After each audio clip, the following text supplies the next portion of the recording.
أعوذ بالله من الشيطان الرجيم. بسم الله الرحمن الرحيم.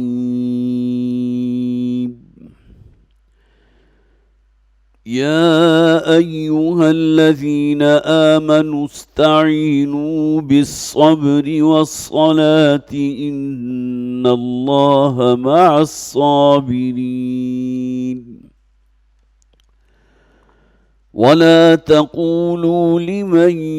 يقتل في سبيل الله أموات بل أحياء ولكن لا تشعرون. ولنبلونكم بشيء من الخوف والجوع ونقص من الأموال والأنفس والثمرات وبشر الصابرين الذين إذا أصابتهم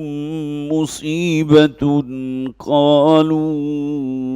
إنا لله وإنا إليه راجعون. أولئك عليهم صلوات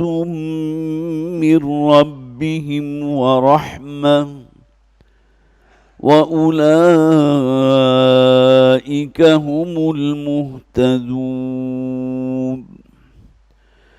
إن الصفا والمروة من شعائر الله فمن حج البيت أو اعتمر فلا جناح عليه أن يطوف بهما ومن تطوع خيرا فإن الله شاكر عليم. إن الذين يكتمون ما أنزلنا من البينات والهدى من بعد ما بيناه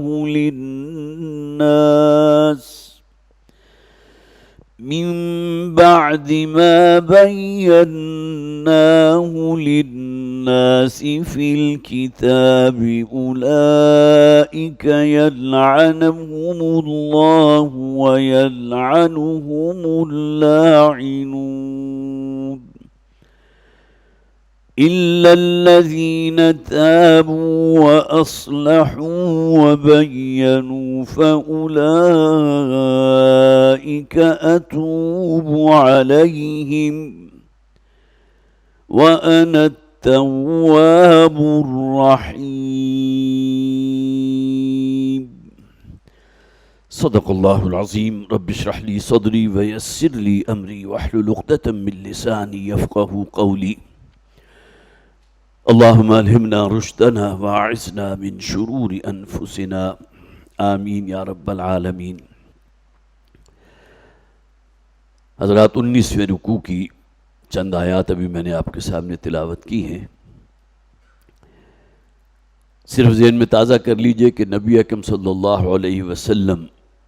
جس قوم کی طرف بھیجے گئے وہ اپنے آپ کو ملت ابراہیمی پر سمجھتے تھے. حج کی عبادت موجود تھی لیکن یہ کہ اس میں بالکل برہ نہ ہو کر طواف کرنا ان کے نزدیک بہت اونچے درجے کی نیکی کا کام تھا. پھر جانور قربان کرتے تھے اپنے دیویوں کے لیے، دیوتاؤں کے لیے، اور اس کے خون سے بیت اللہ کی دیواروں کو لتھڑ دیا کرتے تھے. جب حکم ہوا اللہ کی طرف سے حضرت ابراہیم علیہ السلام کو کہ اس بیت اللہ کی تعمیر نو کی جائے، بنیادیں موجود تھی، ان بنیادوں کے اوپر دیواریں اٹھانے کا کام یہ کیا حضرت ابراہیم علیہ السلام اور ان کے بیٹے حضرت اسماعیل علیہ السلام سے. تفصیل سے ہم پہلے پارے کے آخر میں وہ رکوع پڑھ چکے ہیں. اس کے بعد بہت ہی تفصیل کے ساتھ تحویل قبلہ کا واقعہ ہم نے پڑھا. اس سے کہ واقعہ یہ ہے کہ یہ ایک ٹرننگ پوائنٹ تھا اس اعتبار سے کہ جو پہلی سابقہ امت مسلمہ تھی انہیں معزول کر دیا کہ اب نئی امت محمد صلی اللہ علیہ وسلم وہ اب وجود میں آ رہی ہے، اور اس کا بہت بڑا مظہر کیا تھا؟ تحویل قبلہ، تفصیل سے میں عرض کر چکا۔ اور اس کے ساتھ ساتھ یہ کہ وہ دعا جو حضرت ابراہیم علیہ السلام کر رہے تھے جبکہ بیت اللہ کی دیواروں کو تعمیر کر رہے تھے، اٹھا رہے تھے، ربنا وجعلنا مسلمین لک ومن ذریتنا امتا مسلمتا لک، اے پروردگار ہماری ذریت میں سے، ہماری نسل میں سے ایک امت مسلمہ برپا کیجو، اور ان میں ایک اپنے ایسے رسول کو بھیجیو کہ جو تیری آیات پڑھ کر سنائے گا، جو ایمان لے آئیں گے ان کا تزکیہ کرے گا، کتاب اور شریعت کا علم ان کو پہنچائے گا، اور پھر یہ کہ بہرحال حکمت، دانش اور دانائی جو ہے اس کی تعلیم دے گا۔ یعلمہم الکتاب والحکمہ، سورہ بقرہ میں وہ دعا کی شکل میں تھا، اور اسی سورہ مبارکہ میں پچھلی مرتبہ جو آیات ہم نے پڑھی تھی اس کے آخر میں موجود تھا، کما ارسلنا فیکم رسولا منکم یتلو علیکم آیاتنا ویزکیکم ویعلمکم الکتاب والحکمہ۔ اب جیسا کہ ہو چکا، اللہ تعالیٰ نے اپنے نبی صلی اللہ علیہ وسلم محمد صلی اللہ علیہ وسلم کو بھیج دیا ہے، اور وہ وہی کام کر رہے ہیں جس کی دعا کی تھی ابراہیم علیہ السلام نے، یتلو علیہم آیاتہ ویزکیہم ویعلمہم الکتاب والحکمہ۔ سورہ آل عمران میں آئے گی یہی چاروں باتیں، لیکن ایک نئے انداز میں، لقد من اللہ علی المؤمنین اذ بعث فیہم رسولا من انفسہم، اور وہی چار چیزیں وہاں بھی بیان کی گئیں کہ اللہ کا بڑا احسان اور بڑا انعام ہوا کہ اس نے تمہارے مابین اپنے اس رسول کو بھیجا جو یہ چار کام کر رہے ہیں۔ فَاذْكُرُونِي أَذْكُرْكُمْ وَاشْكُرُوا لِي وَلَا تَكْفُرُونِ، آخری آیت جو ہم نے پچھلی مرتبہ پڑھی تھی، جو بہت ہی معنی خیز تھی اس اعتبار سے کہ اللہ کے ساتھ رابطے کا تعلق دو طرفہ ہے۔ تم اللہ کو یاد رکھو، اللہ تمہیں یاد رکھے گا۔ اللہ کے احکامات کو مانو، تسلیم کرو، عمل کرو، تقوی اختیار کرو، ایمان گہرائی کے ساتھ اپنے دل میں پیدا کرو۔ فَاذْكُرُونِي أَذْكُرْكُمْ، میں تمہیں یاد رکھوں گا، وَاشْكُرُوا لِي وَلَا تَكْفُرُونَ، اور میری شکر گزاری کی روش اختیار کرو، اور میرے ساتھ معاملہ جو ہے کفر نہ کرنا۔ ایک کفر ہوتا ہے جسے ہم اصطلاحی کفر کہتے ہیں، جس میں گویا کہ کوئی شخص اللہ کے وجود ہی کا منکر ہو گیا، یا کہ یہ اللہ کو تو مان رہا ہے لیکن اس کے ساتھ بہت سی اور ہستیوں کو اس نے اللہ کا شریک بنا دیا، یہ بھی کفر ہے۔ یا یہ کہ اللہ کو تو میں مانتا ہوں لیکن اللہ کے نبی اور رسولوں کو ماننے کو تیار نہیں، جیسا کہ پچھلی بہت سی قوموں کا ذکر قرآن نے کیا۔ مال ھذا الرسول یاکل الطعام ویمشی فی الاسواق، یہ کیسے رسول ہیں؟ ہماری طرح کے انسان، چلتے پھرتے بھی ہیں، بازاروں میں خرید و فروخت بھی کرتے ہیں، ان کی پھر شادی بھی ہوئی ہے، ان کی اولاد بھی ہوئی ہے، تو اپنے جیسے کسی انسان کو تو ہم رسول ماننے کو تیار نہیں ہیں۔ اب یہ مختلف پیرائیں ہیں جو اصل میں جسے حقیقی کفر کریں گے، چاہے اللہ کو مانتے ہو۔ اللہ کو تو مانتا ہوں، تسلیم کرتا ہوں، لیکن جنت اور جہنم اور عذاب و سزا اور محاسبہ اور جواب دہی اس کو ماننے کو تیار نہیں، یہ بھی گویا کہ اسی کفر میں آ جائے گا۔ لیکن اگر لغوی اعتبار سے دیکھیں گے تو کفر اصل میں شکر کے مقابلے میں ہے، جیسے کہ یہاں فرمایا گیا وَاشْكُرُوا لِي وَلَا تَكْفُرُونَ، میری شکر گزاری اختیار کرو اور میرے ساتھ کفر نہ کرو، بے ایمانہ ناشکری نہ کرو۔ اب آگے فرمایا یا ایھا الذین آمنوا استعینوا بالصبر والصلاۃ، اے وہ لوگوں جو ایمان لائے ہو، مدد حاصل کرو صبر کے ذریعے اور نماز کے ذریعے۔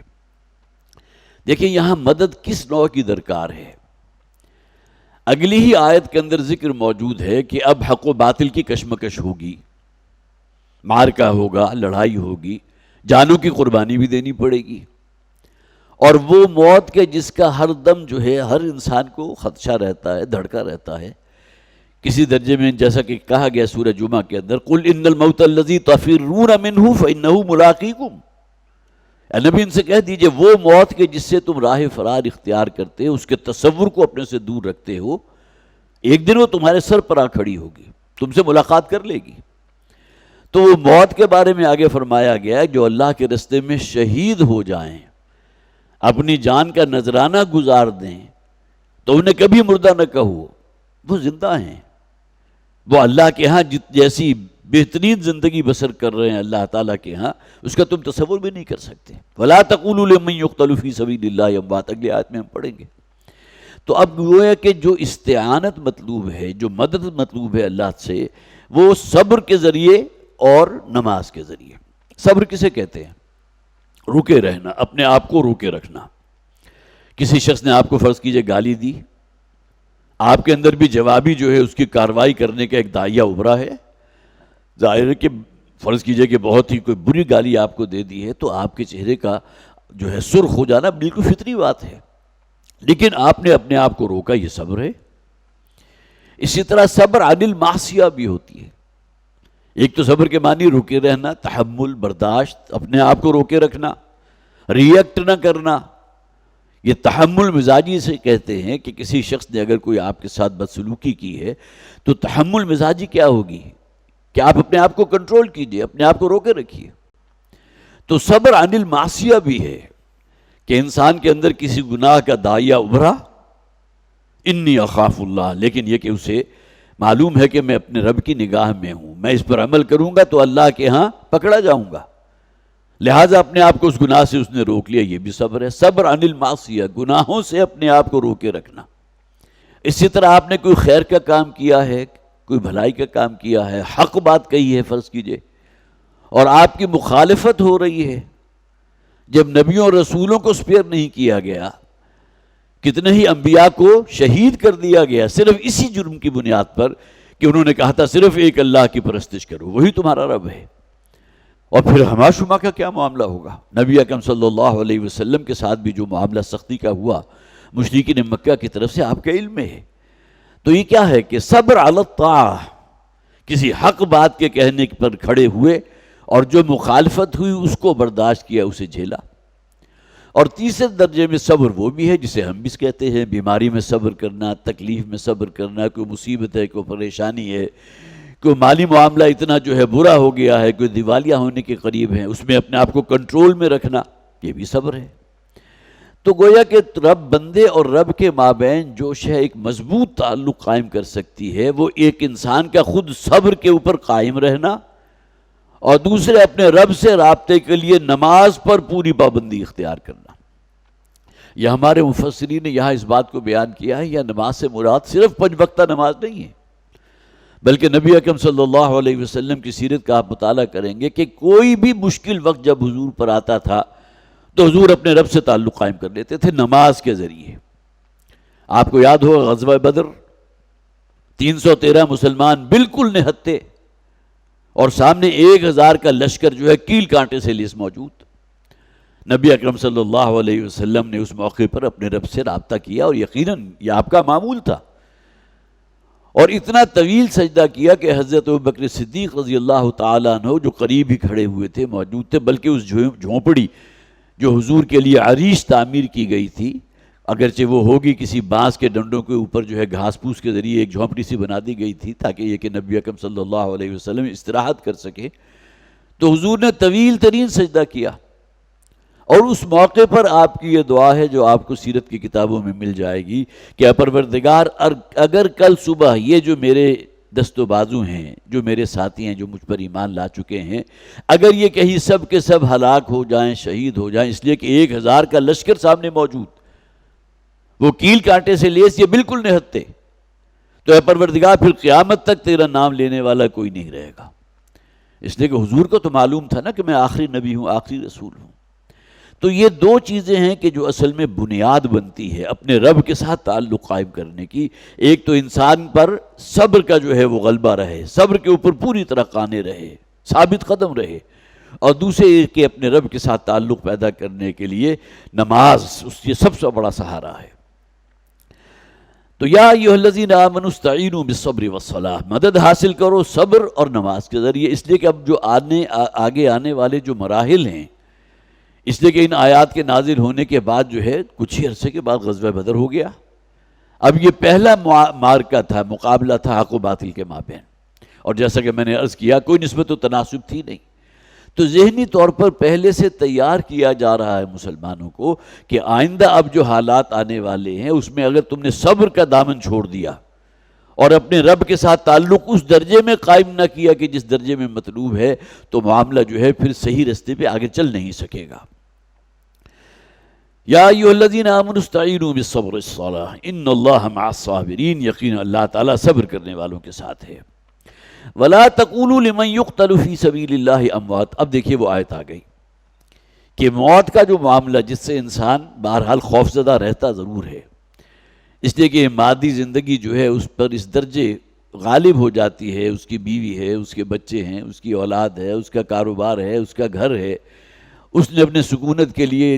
اور جو کچھ بھی سہولتیں حاصل کی ہوئی، ہر ایک شے سے جدائی ہوگی نا موت کی صورت میں، لہذا معاملہ تو کڑوا ہے۔ لیکن حق و باطل کے مارکے کے دوران اگر کوئی شخص اپنی جان کی بازی لگا دیتا ہے اور اللہ کے ہاں جو ہے وہ کامیابی کی کلائمیکس پا دیتا ہے، اس لیے کہ اس سے بڑھ کر گواہی کوئی ممکن نہیں ہے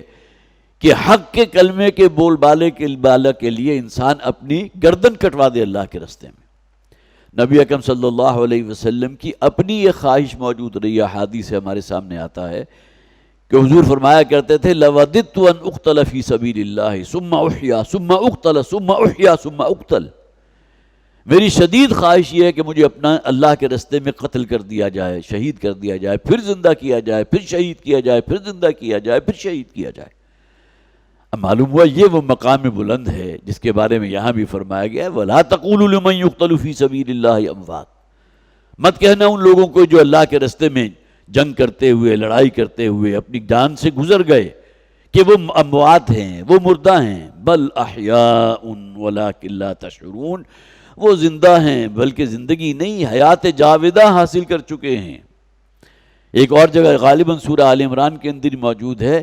بل احیاء عند ربہم یرزقون، نہ صرف وہ زندہ ہیں بلکہ اللہ کے ہاں وہ مہمان نوازی جو ہے وہ اللہ کی طرف سے ہو رہی ہے، اللہ کی طرف سے انہیں رزق پیش کیا جاتا ہے، اور ظاہر ہے کہ جنت سے جو رزق دیا جائے گا اس کا کوئی مقابلہ آپ دنیاوی رزق کے ساتھ تو نہیں کر سکتے۔ عند ربہم یرزقون فرحین بما آتاہم اللہ من فضلہ، وہ بڑے شاد و فرحاں ہیں، بڑے خوش ہیں، گویا کہ بلند ترین کامیابی انہیں حاصل ہو گئی کہ اپنی جان کا نذرانہ تک انہوں نے پیش کر دیا اللہ کے دین کی گواہی دیتے ہوئے، اس سے اونچا تو کوئی مقام نہیں ہے۔ تو وَلَا تَقُولُوا لِمَن يُقْتَلُ فِي سَبِيلِ اللَّهِ أَمْوَاتٌ بَلْ أَحْيَاءٌ وَلَكِن لَا تَشْعُرُونَ، ان کی اس زندگی کا تمہیں شعور نہیں ہے۔ ٹھیک ہے ان کا جو جسم جسد خاکی تھا اسے تو زمین کی مٹی میں جو ہے اس کو دفن کر دیا گیا، لیکن اصل شے تو روح ہے نا، روح اللہ کے پاس پہنچ چکی، اور روح جس قسم کا تجربات حاصل کر رہی ہے، جس کے بارے میں بلکہ بڑی پیاری حدیث ہے جس میں بہت خوبصورت نقشہ کھینچا گیا کہ اللہ کے رسول صلی اللہ علیہ وسلم نے ارشاد فرمایا کہ جنت کی فضاؤں میں وہ شہداء جنہوں نے اپنی جانوں کا نذرانہ پیش کر دیا اللہ کی راہ میں فی سبیل اللہ، ان کی ارواح انتہائی خوبصورت پرندوں کی شکل میں مستقل جو ہے محو پرواز رہتی ہیں، اور جیسے ہی شام ڈھلتی ہے تو وہ اپنی قندیل نما گھونسلوں کے اندر جو سونے کے بنے ہوئے ہیں، جو سنہری گھونسلے ہیں، بہت ہی خوبصورت قندیلیں، ان میں آ کر رات کو آرام کرتی ہیں۔ یہ بھی صرف ایک بات سمجھانے کے لیے ہے، ورنہ یہ کہ ہمارا ذہن جو ہے اس زندگی کا تصور کر ہی نہیں سکتا، کس نوع کی زندگی ہے، اللہ کی طرف سے جو انعام و اکرام ہو رہا ہے، جو اللہ کی طرف سے ضیافت ہو رہی ہے، اس کی کیفیت کیا ہے۔ ہم صرف اس کا ایک جو ہلکا سا نقشہ اپنے ذہن میں قائم کر سکتے ہیں، حقیقت تک تو نہیں پہنچ سکتے۔ جیسا کہ نبی اکرم صلی اللہ علیہ وسلم نے فرمایا بھی کہ کسی آنکھ نے نہ وہ نعمتیں دیکھی ہیں، نہ کسی کان نے سنی ہے، نہ کسی کے قلب و ذہن پر اس کا کوئی ادراک ہو سکتا ہے، جو نعمتیں اور جو رحمتیں اور جو چیزیں اللہ تعالیٰ کی طرف سے اہل جنت کو فراہم کی گئیں۔ اس لیے کہ بہرحال وہ معاملات جو ہیں جو تمہاری سمجھ میں آنے والے نہیں ہیں، لیکن الفاظ کا سہارا لیا گیا۔ وہی الفاظ کا سہارا جو ہے اس شکل میں بھی ہے کہ شہداء کی ارواح جو ہیں بہت ہی خوبصورت پرندوں کی طرح جنت کی فضاؤں میں محو پرواز ہیں، اور جیسے ہی شام ڈھلتی ہے، اب جنت کی صبح کیا ہوگی، شام کیا ہوگی، اس کا بھی ہم تصور نہیں کر سکتے۔ ہم تو اسی دنیا کی صبح کو جانتے ہیں نا، دنیا کی رات اور شام کو جانتے ہیں، اور اس کے بعد وہ اپنی انہی سنہری قندیلوں کے اندر جو قندیلوں کی شکل میں لٹکی ہوں گی وہاں آ کر رات کو بسیرا کریں گی۔ وَلَنَبْلُوَنَّكُمْ بِشَيْءٍ مِّنَ الْخَوْفِ وَالْجُوعِ، اور ہم تو تمہیں لازماً آزما کر رہیں گے، خوف سے بھی اور بھوک سے بھی، وَنَقْصٍ مِّنَ الْأَمْوَالِ وَالْأَنفُسِ وَالثَّمَرَاتِ، اور اسی طرح تمہارے مالوں میں کمی بھی ہوگی، تمہیں جانوں کا نذرانہ بھی پیش کرنا ہوگا، اور ثمرات، اور جو بھی تمہارے کاروبار ہیں، جو بھی تجارت ہے، ان میں بھی نقصان پہنچے گا۔ اب یہ وہ سنت ہے اللہ تعالیٰ کی کہ جس کا ذکر جو ہے سورہ عنکبوت میں کیا گیا، مکی صورتوں میں خاص طور پر اس دور میں نازل ہوئی جبکہ مسلمانوں کے اوپر شدید ترین پرسیکیوشن ہو رہا تھا، شدید تشدد ہو رہا تھا۔ وہاں اللہ تعالیٰ نے فرمایا کہ یہ ہماری سنت ہے، جو بھی اہل ایمان ہیں ہم انہیں لازماً آزماتے ہیں۔ وَلَقَدْ فَتَنَّ الَّذِينَ مِن قَبْلِهِمْ فَلَيَعْلَمَنَّ اللَّهُ الَّذِينَ صَدَقُوا وَلَيَعْلَمَنَّ الْكَاذِبِينَ۔ یہ تو ہماری سنت رہی ہے کہ ہم لازماً آزماتے ہیں ان لوگوں کو جو صادق الایمان ہیں۔ منافقین کے لیے اس اعتبار سے کوئی آزمائش نہیں ہے، آزمائش آتی ہے اہل ایمان کے اوپر، اور جو اللہ سے جتنا نزدیک ہوتا ہے اللہ کی آزمائشیں بھی اتنی ہی شدید ہوتی ہیں۔ اور اس کی حکمت یہ بیان کی جاتی ہے کہ اللہ تعالیٰ انہی آزمائشوں میں سے گزار کر سونے کو کندن بنا دیتا ہے، اور اللہ کے ہاں اعلیٰ ترین درجات حاصل ہوتے ہیں۔ حضرت خباب بن ارت کو اگر دہکتے ہوئے انگاروں پر لٹا دیا گیا تو جو تکلیف ان کو ہوگی اس کا تصور کیجئے۔ ذرا تھوڑی سی ماچس کی تیلی بھی اگر آپ کی جو ہے انگلی کو ٹچ کر جائے تو اس کی جلن کتنی دیر آپ محسوس کرتے ہیں۔ کچھ آئے کہ دہکتے ہوئے انگاروں کے اوپر ایک شخص کو لٹا دیا گیا ہو۔ حضرت بلال رضی اللہ تعالیٰ عنہ کے ساتھ جو بیت رہی تھی، جس کیفیت سے وہ گزر رہے تھے، تو یہ گویا کہ تمام آزمائشیں ان کے درجات کو مزید بلند کرنے کا باعث بن رہی ہیں۔ تو فرمایا ہم لازماً آزمائیں گے۔ اب نوٹ کیجئے کہ مضارع کے شروع میں اگر لام آ جائے، لام مفتوح، مفتوح کسے کہتے ہیں؟ جس کے اوپر زبر ہے، لَنَبْلُوَنَّكُمْ، ہم لازماً تمہیں آزمائیں گے، اور مضارع کے آخر میں نون مشدد آ جائے جس کے اوپر شد ہوتی ہے، لَنَبْلُوَنَّكُمْ، تو اس سے زیادہ جسے آپ کہیے کہ شیورٹی کسی چیز میں نہیں ہے۔ یہ گویا کہ یقین کا بالکل آخری درجہ ہے کہ ہم لازماً تمہیں آزمائیں گے، اس میں کوئی شک نہیں، لازماً آزمائش کی بھٹیوں میں سے ہم تمہیں گزاریں گے۔ وَلَنَبْلُوَنَّكُمْ بِشَيْءٍ مِّنَ الْخَوْفِ وَالْجُوعِ وَنَقْصٍ مِّنَ الْأَمْوَالِ وَالْأَنفُسِ وَالثَّمَرَاتِ۔ یہ وہ آزمائشیں ہیں جس سے انسان کو گزرنا پڑتا ہے، اور ظاہر ہے کہ جو شخص ایمان کہنے کو تو لایا لیکن حقیقتاً ایمان اس کے دل میں موجود نہیں ہے، اسے پھر اللہ تعالیٰ آزماتا بھی نہیں۔ جس طرح عام طور پر بہت ہی عمدہ انداز میں کہا جاتا ہے کہ اگر انسان کو جو ہے نماز نہیں پڑھتا تو وہ یوں گمان کیا کرے کہ گویا کہ میں شاید اس قابل ہی نہیں ہوں کہ اللہ تعالیٰ مجھے نماز کے لیے آمادہ کرتا، اپنے گناہوں کی وجہ سے، اپنے جسے آپ کہیے فسق و فجور کی وجہ سے انسان جو ہے صبح کے وقت فجر سے محروم رہ گیا۔ تو گویا کہ یہ تصور اگر انسان اپنے اوپر قائم کرے کہ شاید اللہ تعالیٰ کی نگاہ سے میں نکل گیا ہوں، میری آنکھ نہیں کھلی، شاید میں اس قابل نہیں ہوں کہ اللہ تعالیٰ مجھے چاہتا کہ میرے حضور کھڑا ہو، مجھ سے مناجات کرے، دعائیں کرے، سجدہ کرے، تو یہ انسان کے سوچنے کا اپنا انداز ہے۔ تو وَلَنَبْلُوَنَّكُمْ بِشَيْءٍ مِّنَ الْخَوْفِ وَالْجُوعِ وَنَقْصٍ مِّنَ الْأَمْوَالِ وَالْأَنفُسِ وَالثَّمَرَاتِ۔ اب نوٹ کیجئے کہ نبی اکرم صلی اللہ علیہ وسلم کے اپنے گھرانے پر کیا کچھ گزری۔ بخاری شریف میں حدیث موجود ہے، حضرت عائشہ صدیقہ رضی اللہ تعالیٰ عنہ نے ایک مرتبہ اپنے بھتیجے، بلکہ ان کے بھانجے تھے حضرت عروہ ابن زبیر رضی اللہ تعالیٰ عنہ، ان سے کہا کہ ایک مہینے کا چاند چڑھتا تھا اور پھر اگلے مہینے کا چاند بھی چڑھ جاتا تھا اور ہمارے گھر میں چولہا روشن نہیں ہوتا تھا۔ آپ نوٹ کیجئے کہ کتنی آخری درجے کی بات ہے، پورا ایک مہینہ، لیکن اس سے کہیں یہ تصور نہ ہو کہ ارد گرد سے کھانا اتنا آ جایا کرتا تھا کہ چولہا جلانے کی نوبت ہی نہیں آتی تھی، بلکہ پھر انہوں نے سوال کیا، حضرت عروہ نے حضرت عائشہ سے، اپنی خالہ ہیں وہ، ظاہر ہے ان کے بھانجے تھے، تو حضرت عائشہ رضی اللہ تعالیٰ عنہ سے پوچھا پھر آپ کا گزارا کیسے ہوتا تھا؟ اس پر حضرت عائشہ نے فرمایا کھجوریں اور پانی، یا زیادہ سے زیادہ پانی میں جو کا ستو گھول کر جو ہے اور اس میں تھوڑا کوئی شہد یا کوئی بھی میٹھا ہے وہ ڈال کر ہم پی لیا کرتے تھے، اور پورا مہینہ ایک چاند کے ابھرنے سے لے کر اگلے مہینے کے چاند تک ہمارے گھر میں کوئی چولہا روشن نہیں ہوتا تھا۔ تو نبی اکرم صلی اللہ علیہ وسلم کے اپنے گھر کی یہ پوزیشن، حالانکہ آپ بے تاج بادشاہ تھے اس وقت مدینہ کی ریاست کے، کیا کچھ آپ حاصل نہیں کر سکتے تھے،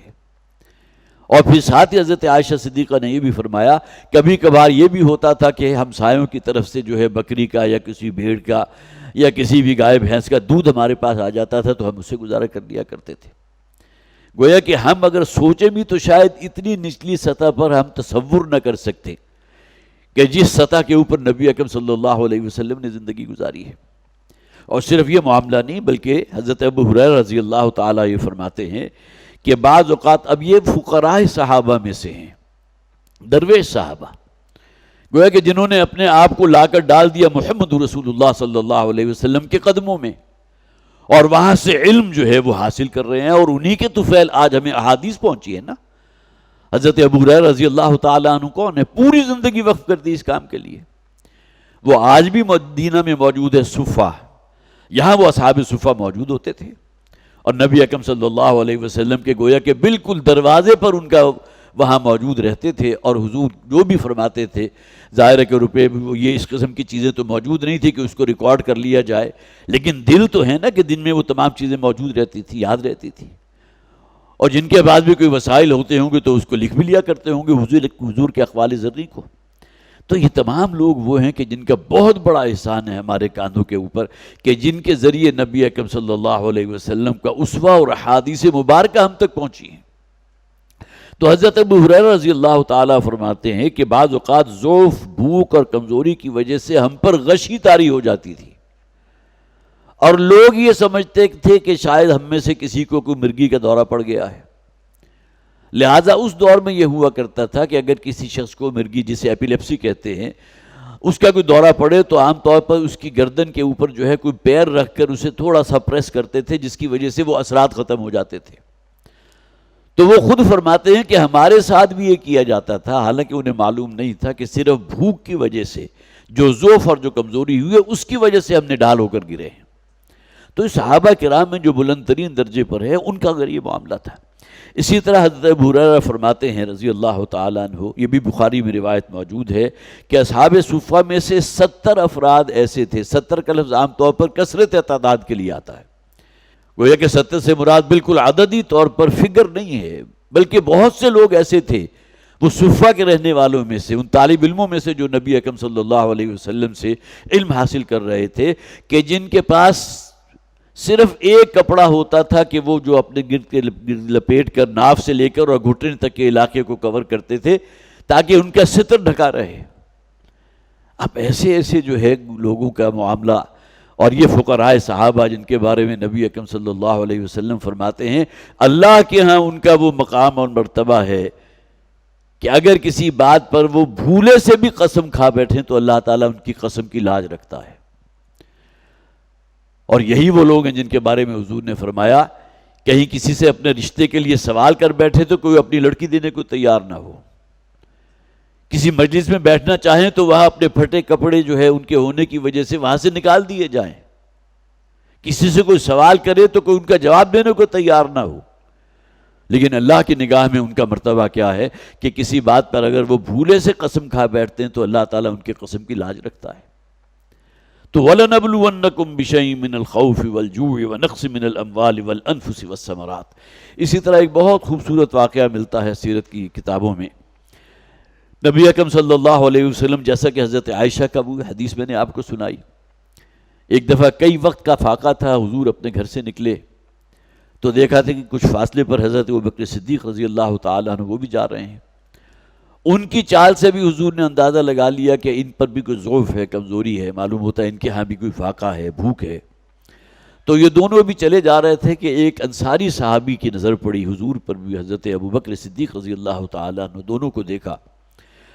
تو فوراً ظاہر ہے اس کے لیے تو گویا کہ ایک بہت بڑی خوشی کی بات ہو گئی کہ دونوں حضرات ساتھ ہیں، تو فوراً ان کے پاس گئے اور انہوں نے دعوت دی کہ میرے باغ میں تشریف لائیے۔ محسوس انہوں نے کر لیا تھا، ظاہر ہے کہ انسان کی پوری باڈی لینگویج جو ہے اس سے بھی اندازہ ہو جاتا ہے کہ ضعف بھی ہوتا ہے، کمزوری بھی ہوتی ہے، اس لیے کہ آخری الفاظ جو میں آپ کو سناؤں گا اس سے معلوم ہوگا کہ کیا کیفیت تھی حضور کی اس وقت۔ تو اپنے باغ میں لے گیا اور وہاں جا کر جو ہے وہ باغ کی تازہ کھجوریں پیش کی، ایک تشتری میں لا کر حضور کے سامنے کہ نوش فرمائے، اور اسی طرح جو ہے پانی جو ہے پیش کیا، اور پھر دوڑے ایک بکری کا یا بچھڑا لیا یا کسی اس کو ذبح کر کے اس کو فوری طور پر جو ہے پکانے کے لیے چڑھا دیا،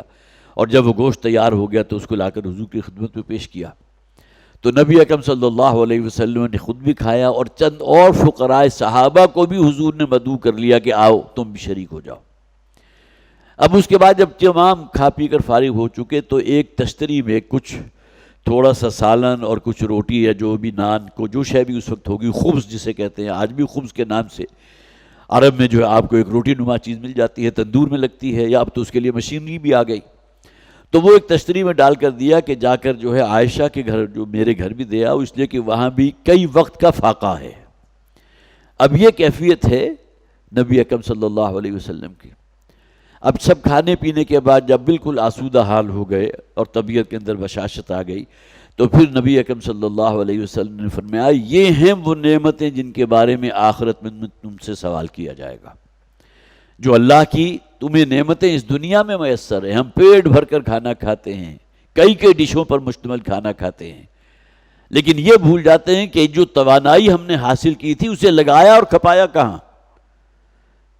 تو یہ ہے وہ نعمتیں۔ ثم لتسألن یومئذ عن النعیم، اور اس کے بعد پھر حضور نے سورہ ھمزہ کی وہ آخری آیت پڑھی، یہ وہ نعمتیں ہیں جن کے بارے میں قیامت کے دن تم سے سوال کیا جائے گا۔ ایک معاملہ صحابہ کرام کا تھا اور ایک معاملہ ہمارا ہے، جسے آپ کا یہ زمین و آسمان کا فرق ہے۔ تو وَلَنَبْلُوَنَّكُمْ بِشَيْءٍ مِّنَ الْخَوْفِ وَالْجُوعِ وَنَقْصٍ مِّنَ الْأَمْوَالِ وَالْأَنفُسِ وَالثَّمَرَاتِ وَبَشِّرِ الصَّابِرِينَ، اور اے نبی صلی اللہ علیہ وسلم خوشخبری دے دیجئے ان صبر کرنے والوں کو جنہوں نے بھوک کی حالت میں بھی اور خوف کی حالت میں بھی، اور اسی طرح ان کے جو ہے مالی نقصان ہوا تو اس میں بھی، اور اسی طرح جو ہے ان کا معاملہ جو ہے کوئی جو ہے خون بہا ہے تو اس کے لیے بھی، تمام چیزوں میں انہوں نے صبر کیا، ان لوگوں کو خوشخبری دے دیجئے الذین اذا اصابتہم مصیبۃ، یہ وہ لوگ ہیں جنہیں جب کوئی بھی تکلیف پہنچتی ہے، کوئی مصیبت پہنچتی ہے، قالوا انا للہ وانا الیہ راجعون۔ ہم تو عام طور پر یہ کلمات صرف اس وقت ادا کرتے ہیں جب کسی کی موت کی خبر آپ تک پہنچی، انا للہ وانا الیہ راجعون، فوری طور پر واٹس ایپ میں آپ نے نکالا اور اسے ٹچ کیا اور چسپاں کر کے بھیج دیا، لیکن اس کے اصل معنی ہے کیا؟ ہم اللہ ہی کی طرف سے آئے ہیں، انا للہ، ہمارا پورا وجود اللہ کے لیے، اللہ ہمارا خالق ہے، اللہ ہمارا مالک ہے، اس کی کتنی نعمتیں جو ہمیں ان کی طرف سے دی ہوئی، کتنی نعمتیں ہیں جو ہمیں حاصل ہیں، لیکن ایک ہم شکر گزاری کی روش اختیار کرنے والے نہیں۔ انا للہ وانا الیہ راجعون، اور دنیا کی زندگی ایک وقفہ ہے، امتحان گاہ ہے، یہ ہمیشہ رہنے کی جگہ نہیں ہے، جگہ دل لگانے کی یہ دنیا نہیں ہے، اصل زندگی مرنے کے بعد شروع ہوگی جو آخرت کی زندگی ہے۔ تو الذین اذا اصابتہم مصیبۃ، وہ لوگ کہ جن پر اگر کوئی مصیبت یا کوئی تکلیف آتی ہے تو فوراً بے ساختہ، گویا کہ ایک جسے آپ کہیے جسے ریفلیکس ایکشن کہتے ہیں نا، کسی انسان کے اندر اگر توحید اور اللہ پر اعتماد اور توکل، اس پر ایمان اور تقوی اس درجے گہرا ہوگا تو آٹومیٹیکلی اس کی زبان پر یہ الفاظ آ جائیں گے، انا للہ وانا الیہ راجعون۔ اور جیسا کہ میں نے عرض کیا، ان الفاظ کا تعلق صرف اس وقت کے لیے نہیں ہے کہ جب کہ آپ کو کسی شخص کی موت کی خبر ملی ہو، بلکہ کوئی بھی تکلیف، کوئی بھی آزمائش، کوئی بھی پریشانی، کوئی بھی دکھ ہو، کوئی مصیبت ہو، اس موقع پر یہ الفاظ آپ کی زبان پر ہونے چاہیے۔ یہ بھی گویا کہ تجدید ایمان ہے نا، ہم اپنی آزاد مرضی سے اس دنیا میں نہیں آئے بلکہ اللہ نے ہمیں بھیجا، انا للہ وانا الیہ راجعون۔ اور یہ دنیا ایک عارضی ٹھکانہ ہے، یہاں دل نہیں لگانا ہے ہمیں، بازار سے گزرا ہوں خریدار نہیں ہوں، یہاں کی یہ تمام زیب و زینت، یہاں کی چمک دمک اور یہاں کی آسائشیں، یہاں کی سہولتیں، یہاں کا سٹیٹس، یہ تمام چیزیں انسان کو خیرہ تو کرتی ہیں، لیکن انسان کو یقین ہو کہ اصل زندگی جو ہے وہ مرنے کے بعد کی زندگی ہے، اور اسی کے لیے وہ عمل کرے۔ جیسا کہ حضور نے ایک حدیث میں فرمایا، دانا اور دانش مند انسان اصل میں وہ ہے کہ جو مرنے کے بعد کی زندگی کے لیے اسی دنیا میں عمل کرتا ہے، اللہ کی اطاعت پر پوری طرح کاربند رہے اور اعمال وہ کرے کہ جو آخرت میں اس کے لیے بہترین کرنسی بن جائے۔ وہاں کی کرنسی جو ہے کوئی درہم و دینار تو نہیں ہے نا، انسان کی نیکیاں ہیں، اس کی خیرات ہیں، صدقات ہیں، اللہ کے راستے میں خرچ کیا ہوا ایک ایک درہم، جسے اللہ تعالیٰ فرماتا ہے اتنا بڑھا چڑھا دے گا اللہ تعالیٰ، بشرطے کہ پوری فرما برداری اللہ کی موجود ہو اس کے اندر۔ ریاکاری کا معاملہ کسی درجے میں نہ ہو، صدقہ و خیرات ہو رہا ہے لیکن اگر ریاکاری ہے اور جو ہے خود نمائی کا کوئی جذبہ اندر موجود ہے تو ظاہر ہے کہ وہ پھر نیکی اللہ کے ہاں مقبول نہیں ہوگی۔ تو الذین اذا اصابتهم مصیبۃ قالوا انا للہ وانا الیہ راجعون اولئک علیہم صلوات من ربہم ورحمہ، یہ وہ لوگ ہیں کہ جن پر ان کے رب کی طرف سے عنایتیں ہی عنایتیں ہیں۔ صلوات اصل میں جمع ہے صلاۃ کی۔ صلاۃ کہتے ہیں کسی شے کی طرف بڑھنا، کسی کی طرف متوجہ ہونا۔ یہ نماز جو ہے اصطلاحاً صلاۃ اس کو کیوں کہا جاتا ہے کہ ہم ہاتھ باندھ کر 10 برسہ اپنے رب کے حضور متوجہ ہو گئے۔ انی وجہت وجہی للذی فطر السماوات والارض حنیفا، آپ نے گویا کہ جو بھی مادی دنیا تھی اس سے اپنے آپ کو غیر متعلق کیا اور ہمتاً متوجہ ہو گئے اپنے رب کی طرف۔ کاش کہ یہ کیفیت ہر شخص کو حاصل ہو جائے، جیسا کہ حضور نے فرمایا کہ میری تو آنکھوں کی ٹھنڈک وہ تو نماز میں ہے، قرۃ عینی فی الصلاۃ، الصلاۃ معراج المومنین، نماز مومن کی معراج ہے۔ اور اسی طرح اس رکوع کے شروع میں ہم نے پڑھ لیا تھا یا ایھا الذین آمنوا استعینوا بالصبر والصلاۃ، تو نماز اصل میں وہ ہے کہ جس میں آپ متوجہ ہو گئے اپنے رب کی طرف۔ صلوات عنایتیں عام طور پر ترجمہ یہی کیا جاتا ہے، اور یہی وجہ ہے کہ جب آپ جاتے ہیں حاضری کے لیے، مدینہ حاضری ہوئی تو نبی اکرم صلی اللہ علیہ وسلم کو جن الفاظ میں آپ درود و سلام کہتے ہیں وہ الفاظ کیا ہیں؟ الصلاۃ والسلام علیک یا رسول اللہ، الصلاۃ والسلام علیک یا حبیب اللہ، الصلاۃ والسلام علیک یا نبی اللہ۔ یہ تمام الفاظ ہیں جس میں الصلاۃ سے مراد کیا ہے؟ عنایتیں ہوں، رحمتیں ہوں، فضل ہوں اب پروردگار کے اے نبی صلی اللہ علیہ وسلم آپ کی ذات پر۔ تو اولئک علیہم صلوات من ربہم ورحمہ، یہ وہ لوگ ہیں کہ جن پر ان کے رب کی طرف سے عنایتیں بھی ہیں، فضل ہے، برکتیں ہیں اور رحمت بھی ہے۔ وَأُولَٰئِكَ هُمُ الْمُهْتَدُونَ، اور صرف یہی وہ لوگ ہیں کہ جو راہ یاب ہیں، جو ہدایت کے رستے پر گامزن ہیں۔ ان الصفا والمروۃ من شعائر اللہ، دیکھیے نوٹ کیجئے اس بات کو کہ یہ مدینہ میں نازل ہوئی یہ صورت، ابھی کہیں دور دور تک امکان نہیں ہے کہ مسلمانوں کو عمرے یا حج کی جو ہے کوئی سعادت حاصل ہو سکے،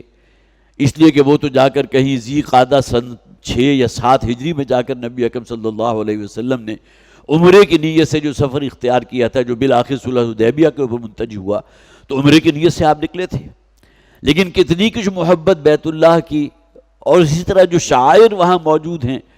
ان کی محبت صحابہ کرام کے دل میں اور نبی اکرم صلی اللہ علیہ وسلم کے دل میں ہوگی، اس کا آپ اندازہ کر سکتے ہیں۔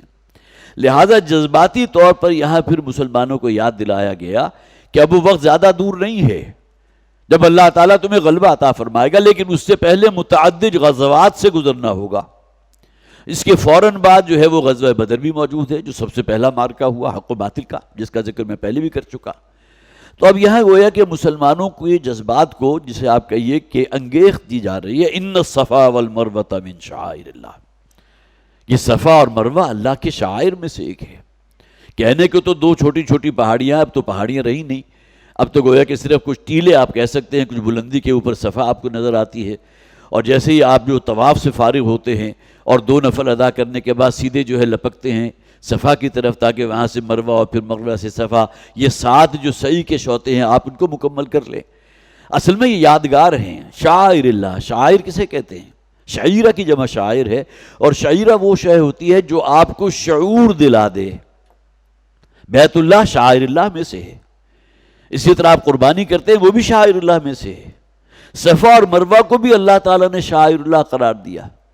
اس لیے کہ یہ تمام علامتیں ہیں، مظاہر ہیں ان بات کی کہ اس کے پس منظر میں بڑے بڑے بہت ہی عظیم واقعات موجود ہیں۔ صفا مروہ اصل میں حضرت ہاجرہ سلام علیہا جو ہے ان کا وہ زمزم کی تلاش کے اندر ادھر سے ادھر آنا جانا اور چکر لگانا، اس کی یاد ہے جو بنائی جاتی ہے۔ یہی معاملہ جو ہے مروہ کے مقام وہ ہے جہاں تحقیق کی گئی ہے کہ آج جہاں مروہ کی جگہ ہے، جو ٹیلہ ہے اس وقت، جیسا کہ میں نے عرض کیا، وہ ٹیلے کی شکل میں تو کوئی شے موجود نہیں، صرف ایک جو ہے مونومنٹ کہہ سکتے ہیں کہ وہاں وہ موجود ہے مروہ کی شکل میں۔ تو بہرحال امام فراہی رحمۃ اللہ علیہ نے تحقیق کی اور انہوں نے کہا ٹھیک ہی وہ جگہ تھی کہ جہاں حضرت اسماعیل علیہ السلام کو اللہ کے نبی حضرت ابراہیم نے قربانی کرنے کی نیت سے لٹا دیا تھا، چھری چلانے سے دریغ نہیں کیا تھا۔ مروہ کا مقام وہ ہے۔ تو گویا کہ یہ تمام چیزیں جو ہے شاعر اللہ میں سے۔ اسی طرح جمرات، وہ بھی شاعر اللہ میں سے ہیں. وہ بھی اصل میں اس واقعے کی یاد دلاتے ہیں جب کہ حضرت ابراہیم علیہ السلام نکلے تھے بیٹے کو لے کے ذبح کرنے کے ارادے سے، اس لیے کہ مسلسل 3 راتیں حضرت ابراہیم علیہ السلام نے خواب دیکھا تھا کہ جس میں گویا کہ اللہ کی طرف سے حکم دیا جا رہا تھا کہ اپنے بیٹے کو ذبح کر دو، اور رستے میں شیطان نے جو روڑے اٹکانے کی کوشش کی ہے، کچھ ورگلانے کی کوشش کی ہے، تو یہ گویا کہ جمرات اس واقعے کی یاد دلا رہے ہیں. وہ شعوری طور پر انسان جو ہے گویا کہ پہنچ جاتا ہے. جب تم کنکریاں مارو تو اس بات کو ذہن میں رکھو کہ یہ کام حضرت ابراہیم علیہ السلام نے کیا تھا. یہ یاد منائی جاتی ہے کہ شیطان نے یہاں آ کر جو ہے روڑے اٹکانے کی کوشش کی تھی اور پھسلانے کی اور ورگلانے کی کوشش کی تھی کہ اللہ کے حکم پر عمل نہ کرو. تو ان الصفا والمروہ من شعائر اللہ، یہ صفا اور مروہ جو ہے یہ اللہ کی شعائر میں سے ہے. فمن حج البیت واعتمر فلا جناح علیہ ان یطوف بہما، تو جو شخص بھی ارادہ کر لے بیت اللہ کے حج کا یا یہ کہ عمرے کا ارادہ کر لے، تو اس کے لیے کوئی مضائقہ نہیں ہے اس بات میں کہ وہ ان دونوں کے مابین، بہما کا لفظ آ گیا نا، صفا اور مروہ دونوں کے لیے، کہ ان کے درمیان سعی کرے. اب یہاں اصل میں جو یہ الفاظ استعمال ہوئے اس کی خاص پس منظر ہے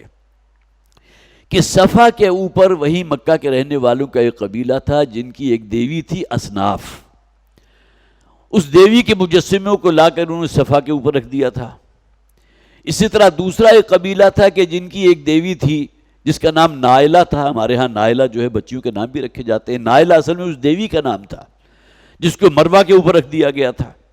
تو وہ گویا کہ اس مروہ کے اور اصناف کے گرد جو ہے وہ طواف بھی کرتے تھے اور ان دونوں کے درمیان سعی بھی کیا کرتے تھے. تو مسلمانوں کے اندر اس اعتبار سے ذرا تھوڑی سی ریپلشن تھی کہ ان کے اوپر تو وہ بت رکھے ہوئے ہیں، لیکن اصل میں اس بات کو اگر آپ ذہن میں رکھیے کہ نبی اکرم صلی اللہ علیہ وسلم جب تک مکہ میں مقیم رہے ہیں طواف آپ کرتے رہے اسی بیت اللہ کا جس کے اندر 360 بت موجود تھے. ایسا نہیں تھا کہ حضور کو معلوم نہیں تھا، لہذا اس بنیاد پر آپ طواف نہ کرتے کہ یہاں اندر تو بت موجود ہیں، دیویاں اور دیوتا ہیں جن کی پرستش کی جاتی ہے، جن کی پوجا کی جاتی ہے.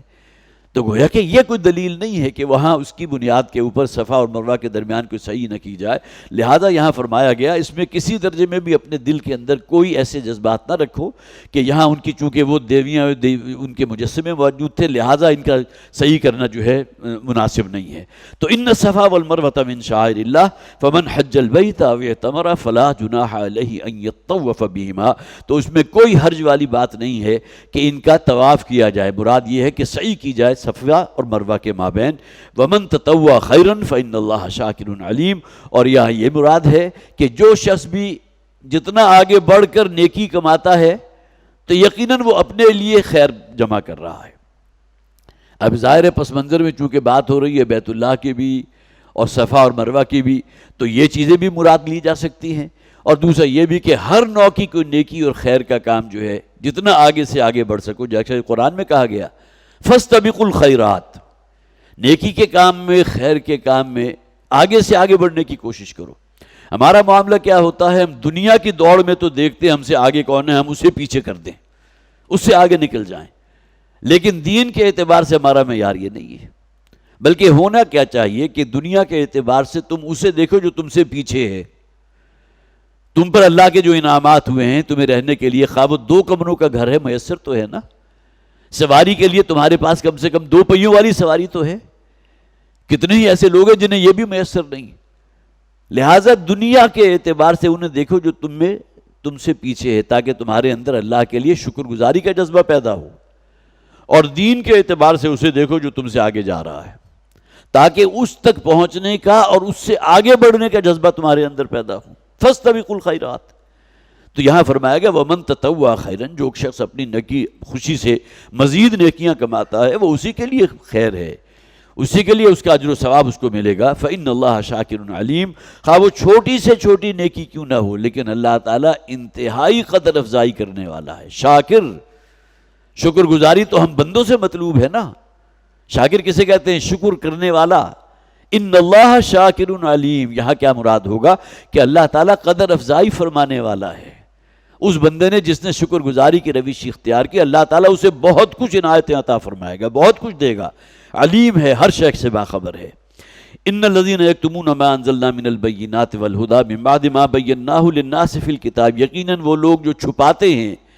جو واضح اور روشن دلیلیں ہم نے انہیں عطا کی تھی تورات اور انجیل میں، یہاں چونکہ ذکر یہود و نصارہ کے بھی ہو رہا ہے، اور جو ہدایت کی باتیں ان میں ہم نے رکھی تھی، من بعد ما بیناہ للناس، اس کے بعد کہ وہ چیزیں ہم کھول چکے ہیں ان لوگوں پر جنہیں ہم نے کتاب دی تھی۔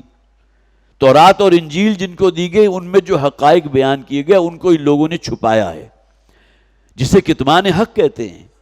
اور جس کا ذکر میں پہلے بھی کر چکا۔ نبی اکرم صلی اللہ علیہ وسلم کی آمد کی خبریں بھی تورات اور انجیل میں موجود تھی، بلکہ لوکیشن کا ذکر بھی موجود تھا کہ حضور کی بعثت کہاں ہوگی۔ حضور کا نقشہ بھی تورات میں موجود تھا، اور حضرت مسیح علیہ السلام نے بھی ذکر کیا ہے اس بات کا کہ میرے بعد ایک نبی آئیں گے۔ حضرت مسیح علیہ السلام سورہ صف کا اگر آپ مطالعہ کریں گے تو حضرت موسیٰ کا ذکر بھی موجود ہے جہاں تورات آ گئی، حضرت عیسیٰ کا ذکر بھی موجود ہے، مصدقا لما بین یدیہ من التورات، وہ تصدیق کرنے ہوئے آئے ہیں جو ان کی تورات میں موجود تھا کہ آنے والے ایک نبی ہوں گے محمد صلی اللہ علیہ وسلم، تو ان کی آمد کی پیشین گوئی اس کا ذکر قرآن میں موجود، اور اس حق کو انہوں نے چھپا لیا۔ ان الذین یکتمون ما انزلنا من البینات، ایسی واضح باتیں، یہ کتمان حق کے مرتکب ہوئے ہیں، بہت بڑے مجرم ہیں اللہ کے۔ اولئک یلعنہم اللہ ویلعنہم اللاعنون، یہ وہ لوگ ہیں کہ جن پر اللہ بھی لعنت بھیجتا ہے اور ہر لعنت کرنے والا ان پر لعنت بھیجے گا۔ یہاں لعنت بھیجنے سے مراد عام طور پر یہ بھی لی جاتی ہے جیسا کہ حضور نے فرمایا اپنے کسی مسلمان کو ملعون قرار نہ دو، اس پر لعنت نہ بھیجو، لیکن یہود و نصارہ کے جرائم اتنے بڑے ہیں کہ نبی اکرم صلی اللہ علیہ وسلم سے اپنے ماخوذ جو الفاظ موجود ہیں، وَلْعَنْهُمْ، پروردگار ان پر لعنت بھیج دے۔ یہ دونوں کے جنہوں نے انکار کیا، محمد سے بڑھ کر صادق کون ہوں گے، اور ان کی رسالت کا انکار کرنے والے کون تھے؟ یہودی اور نصرانی تھے نا۔ حضرت عمر رضی اللہ تعالیٰ عنہ اپنی دعاؤں کے اندر لعنت بھیجا کرتے تھے یہود اور نصارہ کے اوپر۔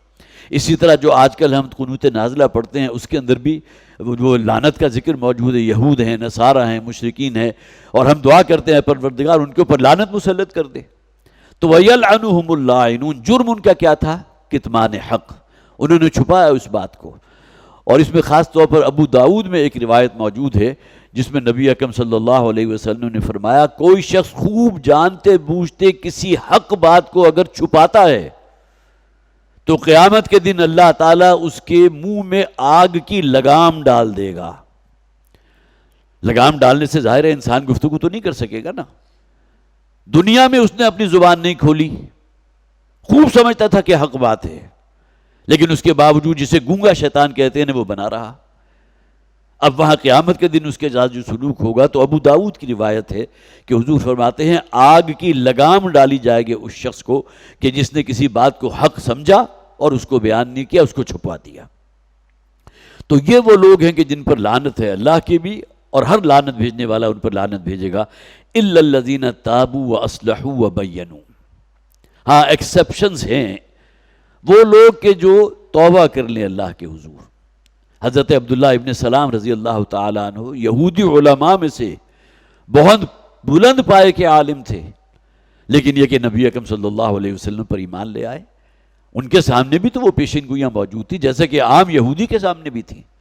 لیکن وہ لوگ محروم رہے، لیکن ان میں سے وہ بھی تھے۔ الا الذین تابوا، سوائے ان لوگوں کے جنہوں نے توبہ کی ہے، رجوع کر لیا، جو بھی کتمان حق انہوں نے کیا تھا اسے پھر واشگاف انداز میں بیان کر دیا، حق بیان کر دیا۔ اور حضرت عبداللہ ابن سلام رضی اللہ تعالیٰ عنہ اس بات کو مانتے ہیں کہ ہماری کتابوں میں حضور کی آمد کا ذکر موجود تھا، لیکن یہ کہ بہرحال ان کے اپنے ویسٹڈ انٹرسٹ بھی تھے، اور سب سے بڑھ کر وہ جو آنکھوں پر پٹی بن گئی تھی کہ محمد صلی اللہ علیہ وسلم ان کی بعثت بنی اسرائیل کی بجائے بنی اسماعیل میں کیوں ہو گئی۔ اب تک جو سلسلہ چلا آ رہا تھا حضرت یعقوب علیہ السلام سے، اور سینکڑوں نہیں ہزاروں انبیاء آئے ہیں، کتنے ہی رسول آئے اسی زنجیر کے اندر جو بنی اسرائیل کہلاتے ہیں، لیکن یہ کہ نبی اکرم صلی اللہ علیہ وسلم کی بعثت اللہ کی حکمت کے بنی اسماعیل میں ہوئی، یہی بات ان کی آنکھوں کی سب سے بڑی پٹی بنی، جس کی بنیاد پر اس نے اس حق کو چھپا لیا۔ تو الا الذین تابوا واصلحوا وبینوا، یقیناً وہ لوگ کہ جنہوں نے توبہ کی اور پھر یہ کہ اپنی اصلاح حال بھی کر لی۔ یہاں بھی نوٹ کیجئے توبہ کے ساتھ ہی اصلاح کا ذکر ہے، یہ نہیں کہ صرف زبانی کلامی توبہ ہو، بلکہ یہ کہ الا من تاب وآمن وعمل عملا صالحا، جس گناہ سے توبہ کی ہے ایک مرتبہ اسے چھوڑنا لازم ہے، یہ الگ بات ہے کہ انسان ہونے کے ناطے پھر جذبات کا کوئی طوفان ایسا آیا کہ پھر اس گناہ کا صدور ہو گیا، پھر توبہ کرو. لیکن اگر توبہ نہ کی تو جیسا کہ قرآن میں موجود ہے پھر اللہ تعالیٰ دل کو سخت کر دیتا ہے، پھر توبہ کی توفیق ہی اللہ تعالیٰ سلب کر لیتا ہے. تو الا الذین تابوا واصلحوا، اصلاح حال بھی کیا، وبینوا، اور پھر یہ کہ جو حق جو چھپایا تھا اسے بیان کیا، فاولئک اتوب علیہم، تو اللہ تعالیٰ فرماتے ہیں تو ان کے معاملے میں بھی انہیں معاف کر دوں گا، میں بھی ان کی توبہ کو قبول کروں گا. وانا التواب الرحیم، اور میں ہوں توبہ کا قبول کرنے والا. التواب کہتے ہیں توبہ کو انتہائی درجے میں قبول کرنے والا. جیسا کہ حضور کی حدیث ہے نا، کل بنی آدم خطاؤون وخیر الخطائین التوابون، تمام بنی نوع آدم خطا کار ہیں، یہ حقیقت ہے. انسان جو ہے وہ خطا اور نسیان کا مرکب ہے، الانسان مرکب من الخطاء والنسیان. لیکن حقیقتاً کامیاب لوگ کون سے ہیں؟ جن سے خطا یا لغزش ہو جاتی ہے اس کے بعد وہ اللہ کے حضور توبہ کرتے ہیں، توابون ہیں، توبہ کرنے والے، بار بار توبہ کرنے والے. تو انا التواب الرحیم، اور یقیناً میں ہوں کہ جو توبہ کا قبول کرنے والا اور انتہائی مہربان ہوں. اور اس کے بالکل مقابل دوسرا گروپ، ان الذین کفروا وماتوا وهم کفار، اور یقیناً وہ لوگ جنہوں نے کفر کیا اور وہ مرے اسی حالت میں کہ وہ کافر تھے. اولئک علیہم لعنۃ اللہ والملائکۃ والناس اجمعین، یہ وہ لوگ ہیں جن پر اللہ کی بھی لعنت ہوگی اور فرشتے بھی ان پر لعنت کریں گے اور تمام انسان ان پر لعنت کریں گے، جو مرے اسی حالت میں کہ وہ کفر میں تھے. لیکن یہ کہ مرنے سے پہلے اللہ تعالیٰ اگر صدق دل کے والی توبہ جو ہے اس کی توفیق عطا فرما دے تو پھر یہ گویا کہ کامیابی ہے. جیسا کہ حضور نے ایک حدیث میں فرمایا، کوئی شخص ساری زندگی جو ہے اہل جہنم کے سے کام کرتا رہتا ہے یہاں تک کہ جہنم کے بالکل قریب پہنچ جاتا ہے، اور زندگی کا آخری دور اس کی زندگی میں ایسا آتا ہے جس میں وہ توبہ کر کے اللہ کا نیک اور فرما بردار بندہ بن جاتا ہے تو سیدھا جنت میں داخل کر دیا جائے گا. اور حضور نے بھی فرمایا تمہارے گناہ اگر کوہ احد جتنے بھی ہیں اللہ تعالیٰ معاف کر دے گا بشرطے کہ صدق دل سے توبہ کی ہو. اللہ تعالیٰ ہمیں ان میں شامل فرمائے. بارک اللہ لی ولکم فی القرآن العظیم ونفعنی وإیاکم بالآیات والذکر الحکیم.